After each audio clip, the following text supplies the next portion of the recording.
ये बहुत खराब है। उन्हें जल्द से जल्द शहर के अस्पताल ले जाना होगा। इलाज के लिए बड़ी रकम की जरूरत पड़ेगी। मैं पास के खेत में किसान हूँ। यदि आप मुझे कुछ पैसे उधार दे सके तो बड़ी कृपा होगी। मैं धीरे धीरे करके आपके सारे पैसे लौटा दूंगा। ठीक है, कितने पैसे चाहिए बोलो। सब मिलाकर 20,000 रुपए लगेंगे साहब। मैं तुम्हें 20,000 रुपए उधार दूंगा, पर तुम्हें वो 3 महीने के अंदर लौटाने होंगे। मुझे मंजूर है सेठ।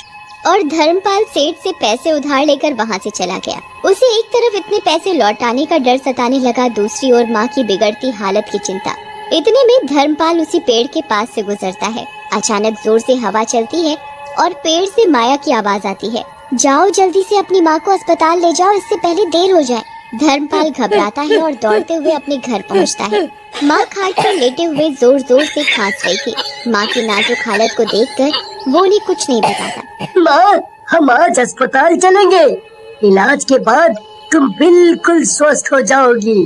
धर्मपाल माँ को अस्पताल लेकर गया, वहाँ उनका इलाज करवाया। कुछ दिन में धर्मपाल की माँ स्वस्थ हो गई और दोनों वापस गांव लौट आए। अब धर्मपाल खेत में और मेहनत करने लगा ताकि उधार चुका सके, पर बदकिस्मती से उसकी सारी फसल खराब हो गई।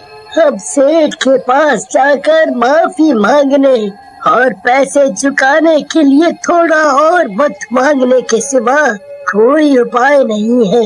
वो अगले दिन हवेली जाकर सेठ से मिला। तुम जब पैसे नहीं लौटा सकते थे तो हमसे क्यों मांगे? सेठ, मैं आपके पैसे लौटा दूंगा, पर मुझे थोड़ा और वक्त दे दीजिए। क्रूर सेठ को दया नहीं आई।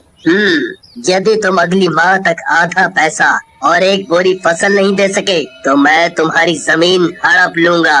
सेठ, मुझ पर रहम कीजिए। मैं इतनी जल्दी इतने पैसे कैसे ला पाऊंगा? वो सब मैं कुछ नहीं जानता। कहीं से भी पैसों का इंतजाम करो, वरना अपनी जमीन हमें सौंपने के लिए तैयार हो जाओ। धर्मपाल दुखी होकर वहाँ से निकल गया। जाओ, हमारे लिए खीर लेकर आओ। नौकर खीर लाकर सेठ को देता है। सेठ जैसे ही खीर को खाते हैं उनका मुंह जल जाता है। वो झटके से सारी खीर जमीन में गिरा देते हैं और चिल्लाने लगते हैं। हाय रे, जल गया, मेरा मुंह जल गया।